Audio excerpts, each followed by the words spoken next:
one of you for being here this evening with us. We are so glad to have Mrs. Mahshid Poyan with us again tonight.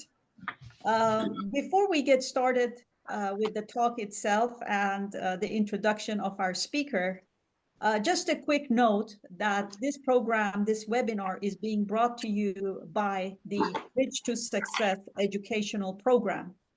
The Bridge to Success educational program is an educational organization that works with individuals to improve the human condition by enhancing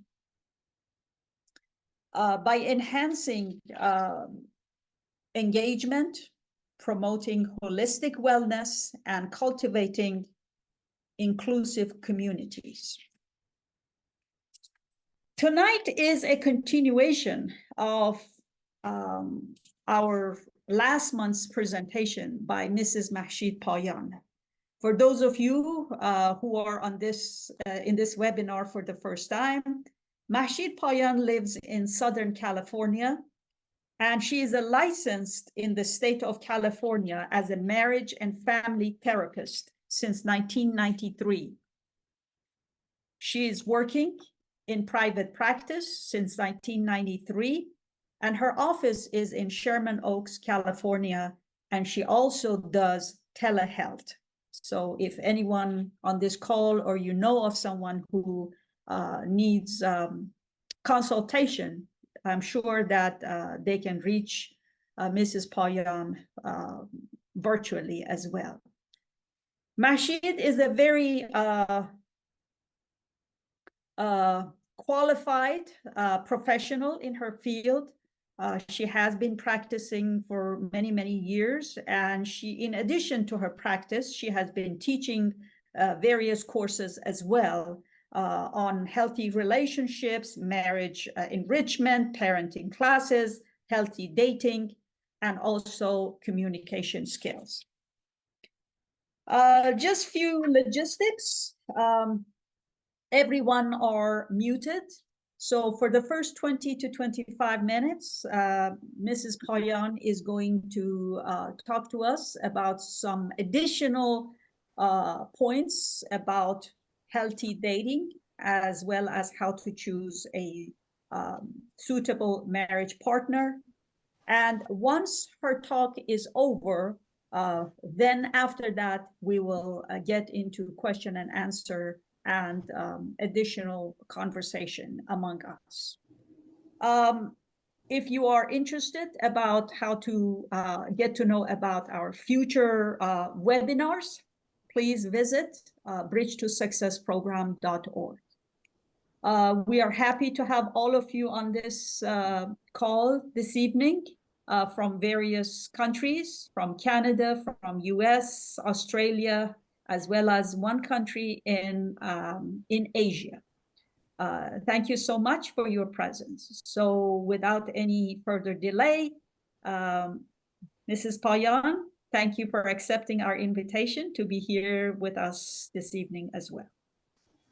Thank you very much. It's truly a pleasure to spend time with you, dear friends. And my sincere thanks to Bridge to Education for the wonderful services they are rendering to the community. Dear friends, we previously talked about certain areas of investigation when we're planning to date in a healthy manner, and the purpose is marriage. As you all know, dating means studying one's core personality traits and value systems. And this is a tall order. We need enough time and enough tools to do this investigation. And we study the core personality traits and value systems because these are the items that will be in our faces and in our lives every minute of every day for the rest of our lives. These are the foundations, ideally the healthy foundations that we need to build a marriage, a fortress for well-being and salvation. Marriage needs to be a healthy marriage needs to be a fortress for well-being and salvation. And then we build this fortress, of course, with the assistance of our families and our communities. This is why the unity of the family and the community, the unity between the two families and friends, is very important in a marriage. One of the foundations for this high rise that we are building forever, this fortress that we are building, is that we need to be careful for the aims and ideals to be similar. An ideal marriage, friends, is one where the aims and ideals of two people converge, and then as a result, these two people are mutually and organically drawn to one another. This becomes a healthy marriage. And this is one of the important foundations for this marriage. Like any other structure, this fortress has a foundation. It has a structure. One very important element in this structure is the unity between the two partners. And this unity rests on agreements between the husband and wife on several major important items in life, life-determining subjects, I should say. One is the purpose of their life, the aims and ideals that we just talked about, and the values and attitudes that are related to that goal and purpose in life. Because it's one thing to set goals, it's another thing to find the right ways, healthy ways to get to those goals. And these goals and ideals and values and purpose, they should all merge together, or at least be similar, or at least go parallel to one another. Another one is these two people's capacity to appreciate diversity as a source of creativity for their marriage and family life. Friends, even if we get together with our own identical twin sister or brother, there are going to be 100 differences. Any two people will have a lot of differences. So it's good to recognize the differences. It's good to recognize that we are diverse people and to use this as a source of unity, as a source of creativity, as a source of well-being, as a source of enhancing our relationship. Of course, in order for us to build this fortress, this ongoing fortress, we need to have true, pure love. Most of what we observe in today's world is selfish love. Everything has to be in my own best interest. I will love you if you do this. I love you if you're here for me. I love you if you're at my service. I love you if you agree with me. And the list goes on. That's superficial love, transitory love, what I call selfish love. The love that we need in a healthy relationship that leads to a marriage has to be true, pure love. Friends, the pure love is unlimited. It's unconditional. It's infinite. It's giving, always giving without expectation. It's caring. And it's self-sacrificing. And when this happens on both sides, then the relationship only grows and improves as a result of it. Then this love will always grow and improve as a result.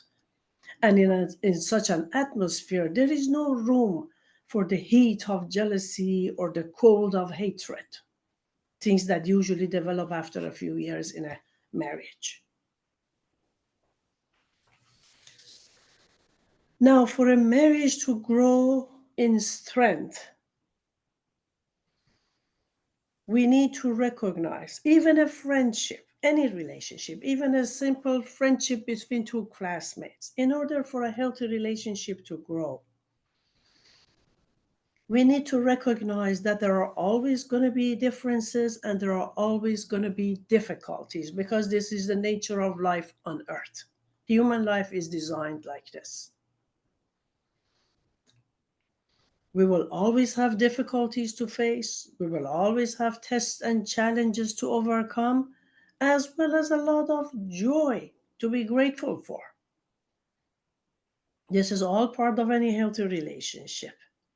And the more each person grows in core human values and virtues, core personality traits, what makes us true human beings, what sets us apart from animals, all the 300 some virtues that we can name, being kinder, being more loving, more sacrificing, more helpful, more generous, and the list goes on. The more I grow in this, what I call spiritual values, my spiritual nature, because this is not part of our physical development, the more I grow, the less I personally and my relationships will be affected by outside influences. And it will take less effort to build this fortress. It's like automatic insurance around this relationship. Everything who says something, or everything who does something, or any bad advice or happening or event or turn in life is not going to derail these two loving people from building their fortress. So it's extremely important to have this strong foundation. And friends, when two people from two different walks of life come together, two totally different human beings come together, they need to be careful to manage their expectations.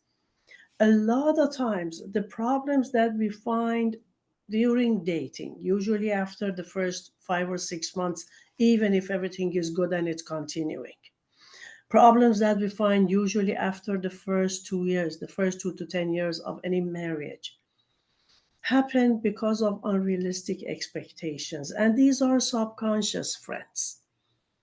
This is why we need to be aware of it, and we need to combat this roadblock. Usually people get married or fall in love with somebody hoping that this person will make all of their dreams come true.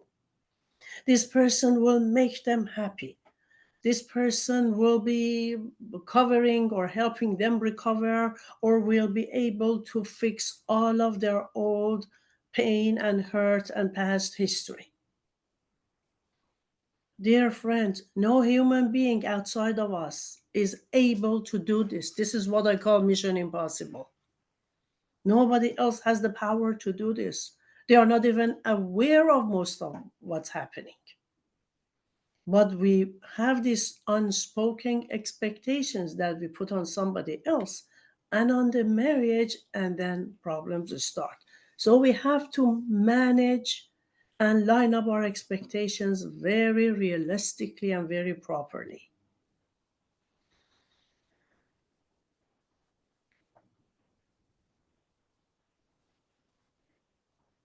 In this process, in managing the expectations and in growing individually and helping and supporting each other's growth and being happy for it and lovingly doing it and doing it with excitement and promotion of this health and growth and happiness, then we each grow individually. We reach a different level of maturity, which will prevent our natural vulnerability to the negative societal influences. As a result, again, this is one way of making this building of the fortress a lot easier. This is all extra protection, and it won't take much effort. Now, we're all human. Nobody is perfect. We all make mistakes, and we are all different. Even with the best of intentions, we will always do things that go against somebody else's expectations or wishes or liking. So in a healthy relationship, a very important element is forgiveness. A pitfall that a lot of people fall into is that as soon as they develop a sense of security in their relationship, oh, I'm here and this person is here and we like each other and everything is good and we understand and we almost know everything about each other, then the complaining and the reprimanding and the unrealistic expectations that I just mentioned, a lot of things will come up and surface because we are in that what I call a false sense of security. We haven't created permanent security yet. A lot of these things come. So instead of these, we need to turn all thoughts towards bringing joy to the heart of the other person. And the more joy and peace and unity and serenity we create in the relationship, the happier people we will be. The more problems will fade away, the more good we will see out of other people. Friends, there was this element that I was planning to leave for the end of the conversation if time allowed, but maybe this is a good time to include it. In a healthy relationship, we should focus only on the positives and the good in this person and in the relationship. If they have 10 faults and flaws and only one good thing, and everybody has a good number of good things about them, nobody is all bad. And if the relationship, if when I get to fault finding, I found 10 problems in the relationship and only one good thing, my mission in life is to focus on the good.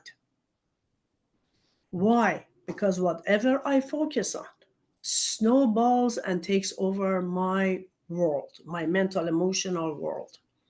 So it's my choice to live in a bubble of negativity and bitterness or live in a bubble of positivity and happiness. The second byproduct of this system, which is very scientific and very real, I'm not fooling myself. I choose to see good in life. I choose to see good in people. I love them because they are human beings just like myself, accepting that everybody has differences and faults and flaws. The second good byproduct of this system is that when I focus on the good on people, anything I focus on, I will see more of that from this person. If they have one good quality and I focus on that and I praise them on that and I encourage it or I make it a source of happiness in the relationship, more and more good will come out of that person automatically because human beings are wired this way. Whatever what we are encouraged in, whatever that makes us feel good about ourselves, we do more of that behavior. So more good will come out of that person, more good is going to be distributed in the relationship, and I'm going to live in a happier, healthier place. So this is extremely important. And friends, of course, in any friendship, any partnership, any marriage or any dating situation, fidelity is extremely important, even when two high school kids become friends. Fidelity is extremely important.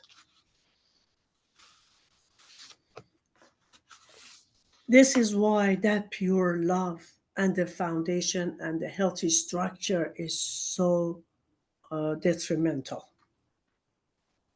If the heart becomes absolutely tranquil, then suspicion and imagination will completely fade away in any relationship. When the hearts are filled with happiness, nothing in the outside can attract that heart anymore.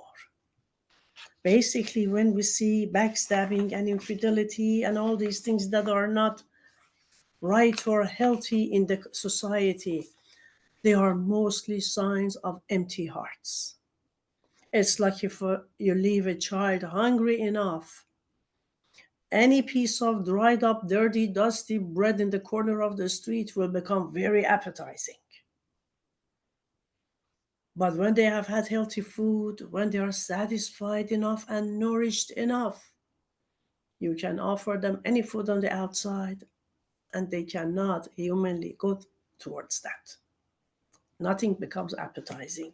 So we need to be careful. Instead of focusing on the other person, focusing on the outside world, we should focus on ourselves and on the relationship.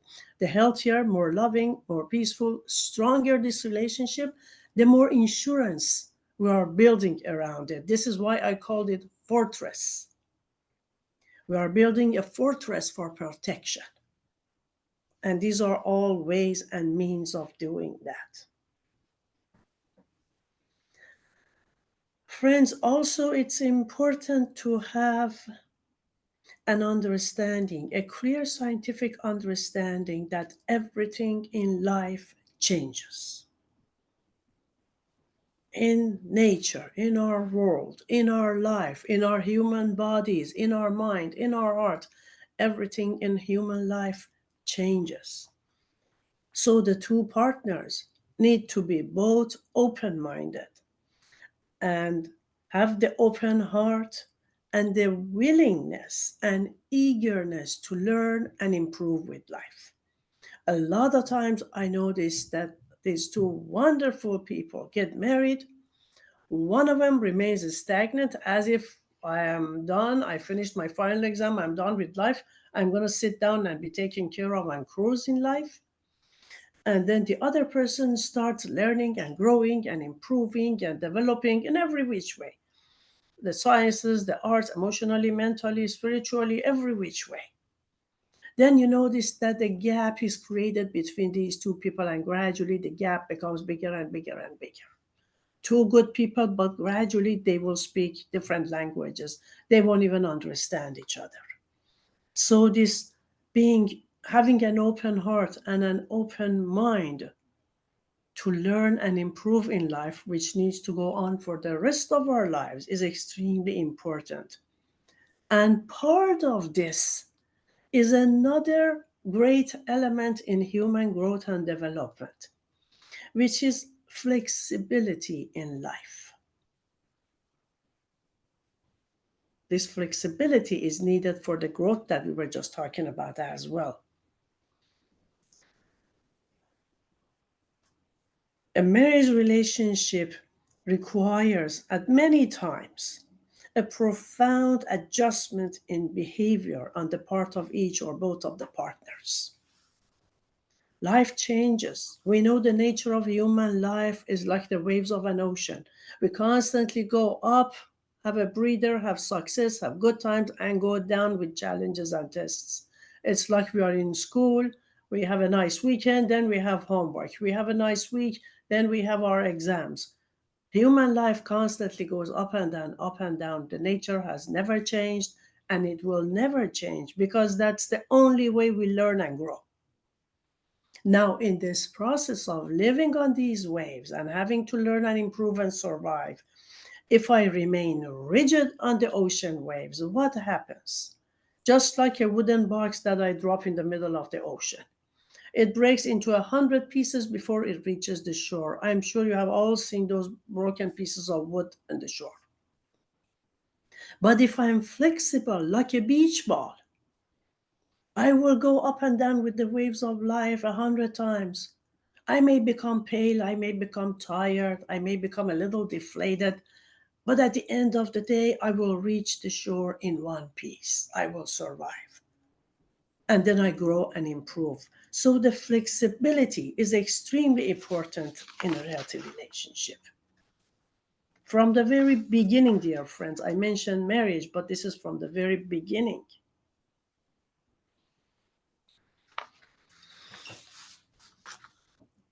Some of the issues that are created in good, healthy relationships and can become roadblocks need to be avoided. So it's as important to focus on how to build a relationship, what is the right thing to do, as it is to avoid the pitfalls, as we have been covering some of them in today's discussion.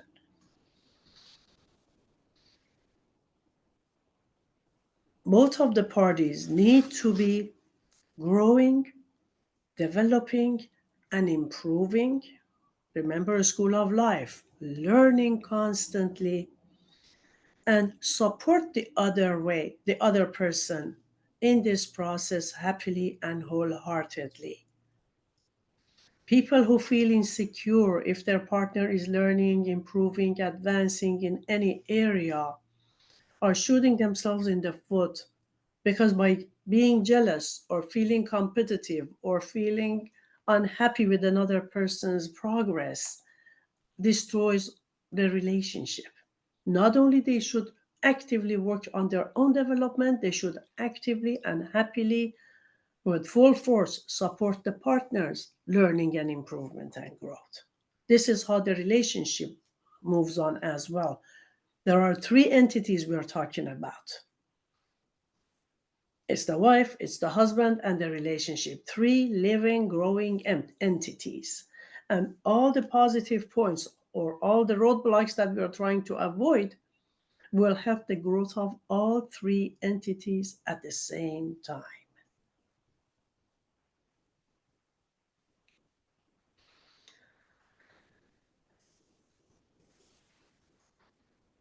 It's important for their values. What did we say at the beginning? To study this person's core personality traits and value systems. As the world changes, as we grow and develop, as we form a family and the dynamics change and the daily responsibilities change and the needs or the issues in life change, we need to adapt to each other's value system also. Not only we both need to grow in our value system, constantly clean them up, improve them, put them at the service of life, go towards what's the right thing to do. We should increasingly develop more and more common values as well. Friends, none of these things are going to happen without loving consultation. Consultation is extremely important. We need to consult on all matters in life with the right people, of course. Consultation helps us find the truth, and it's at least a half an hour, 40-minute subject to talk about. If we want to do a complete job, it takes a whole full day webinar or seminar. But if I were to pinpoint some of the key words, the key concepts in consultation, consultation needs to be loving. Loving in every which way, a very kind language. It has to be truthful and honest. We have to have a lot of leniency when we consult. We should have a lot of patience and forbearance. Consultation is not, I'm going to sit this person down and convince them or prove to them that I am right. The goal of consultation has to be finding the truth, finding what's in everybody's best interest, finding the right thing to do under the circumstances. And when the goal is the same, even if the two people come from two opposite directions and zigzag 100 times, if they are working towards the same goal in the center, they can't help but get closer and closer to one another. This is why consultation is so important. It's a great source of unity. We discussed a few minutes ago that this relationship has to be based on the foundations of unity. Consultation has to bring about unity. We need to see and hear the other person with the minds, ears, and language of our heart. The heart has to be open. It takes a lot of selflessness to do healthy consultation, friends. I believe we mentioned it last time, that it takes a huge amount of selflessness to be in a healthy relationship, to be in a marriage at a greater level, because it comes with a lot more responsibilities. And then yet it takes a lot more selflessness to be able to be a good parent. So selflessness comes into play in consultation as well. It also takes a great deal of detachment.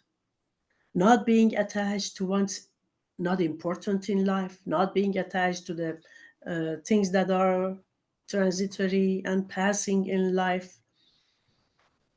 things that feed the self and the ego, if I'm not attached to unimportant things in life, then the consultation goes smoother and I get to results. I have to enter consultation with a generous soul. A lot of mutual giving and taking. I have to be sincere. In addition to the honesty that I mentioned, I also have to be sincere. I have to be humble. And I have to be fair and just, as fair and just to others as I am to myself. And if I sit down with purity of heart and thoughts and goal, and sincere intentions of finding the truth and what's right and what's in everybody's best interest, and if I'm willing to sacrifice in the process, there is the selflessness into the picture. If I'm willing to sacrifice in this, then the consultation goes smoothly and every decision in life becomes a good, constructive decision. Friends, we don't have time to go through this next item today, but problem-solving skills are extremely important also. And I'm not talking about major, giant, life-threatening decisions.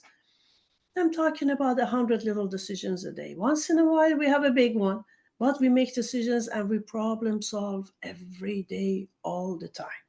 So having good problem solving skills, which will honestly take less than 20 minutes to learn from for anybody, is extremely important. So developing problem solving skills, even practicing with each other when we are dating, studying these things are very important.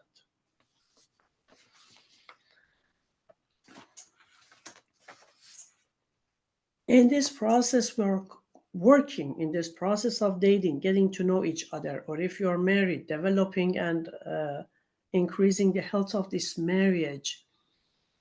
We are trying to strengthen the bond between the two hearts. One thing that does that is when the two people serve together. Any service to humanity. In today's society, we have a choice of hundreds of them. Even when two people date for the purpose of marriage, when the dating is serious, I always encourage them to find some form of service and volunteer together once a month, once every other month. The more they do, actually, the more they want to serve. But I leave it up to them. Find different things that brighten up your hearts and serve together, because that serving together when we are dating shows us the day after we are married.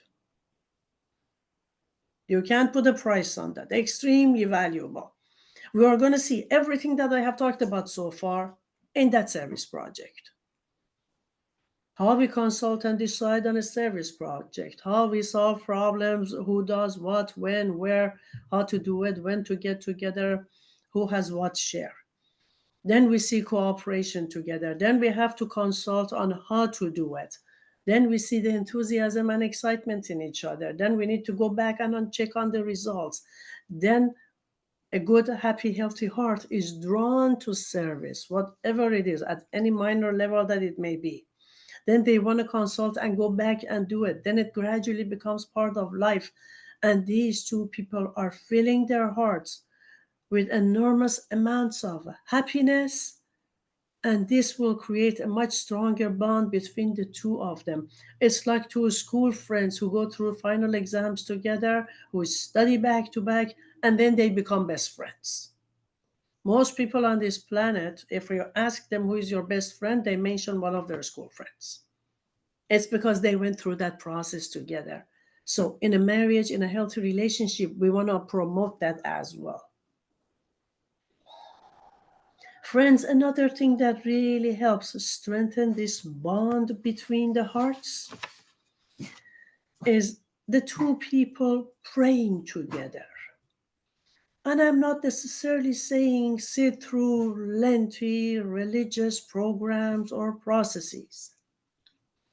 I'm talking about simply praying from the bottom of their hearts, but sitting down praying together for a common purpose. They can sit down and pray together once a month. for 5 minutes for the health of their relationship. Praying for assistance for them to build a good relationship or a good marriage or get to marriage.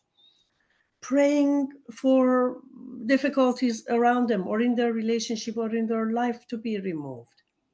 Asking for assistance for humanity, for the world, for peace, for whatever that's dear to their heart. If God forbid they have a sick great-grandmother who needs prayers for healing. Whatever they are concerned about, whatever they are worried about.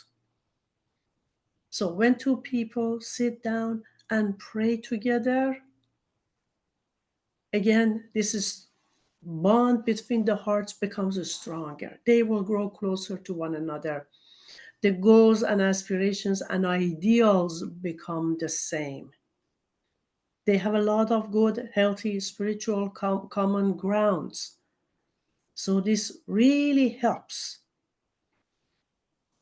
However they want to pray, in whatever language, in their own words, if they want to open their own holy books and recite a few lines, whatever that sits well with their hearts. God understands all languages, he hears everybody, and he knows all languages. So whatever that's convenient will be good, as long as we pray together. Friends, I'm going to mention another 2 or 3 items and cut the conversation short. I noticed I'm going too far, too long here. One thing that's important, we talked about the differences and difficulties, is when we go, once we are married, now that we have chosen this person, because before we get married, we are studying this person's core character, personality, value systems, habits, everything. But once we are married, we need to have sin covering eyeglasses on. And as I mentioned before, only see the positives for the reasons that we reviewed. So remember the sin covering eyeglasses. I can look at a person and see the good and the beauty and any goodness they have in them. Or some people, especially after 7-8 years, get into this habit of zooming in on faults and flaws. And dear friends, we all have faults and flaws. So if I zoom in on that, I will destroy the relationship with my own hands. One thing we need to be very careful about is avoiding resentments. Resentments are like poison in a relationship. They destroy any good relationship. So we need to be careful not to cause resentments, and we need to be very careful not to hold on to resentments. And any smallest piece of resentment should be erased, should be wiped out, should be cleaned, should be cleared and put away immediately. Friends, there are at least another 100 points to go through, but one thing that's very important in any healthy relationship, especially in a marriage, when life really begins, I call life happens. Responsibilities and challenges and the good and the bad, it's like we're, especially at the beginning, we start swimming in this stormy ocean. It's very important to have a healthy sense of humor. Underline healthy. A healthy sense of humor. It's good to be content in life. It's good to be lighthearted and peaceful, respectful to everyone under all circumstances, especially during tough times of life. At a party and happy times, everybody is happy. Everybody can laugh. But when we go through life challenges, if we can have a healthy sense of humor, which is not at anybody's cost or expense, we can laugh at ourselves, laugh at funny stories, laugh at interesting incidents in life. There are lots of funny, humorous things in life to focus on. And after a while, it just becomes a good habit. These people walk around and laugh about this thing and that thing. And if we can keep this under all conditions and circumstances in life, it's great protection for any marriage. All right. Thank you so much for wonderful, wonderful insights into the world of dating and how to choose a suitable marriage partner.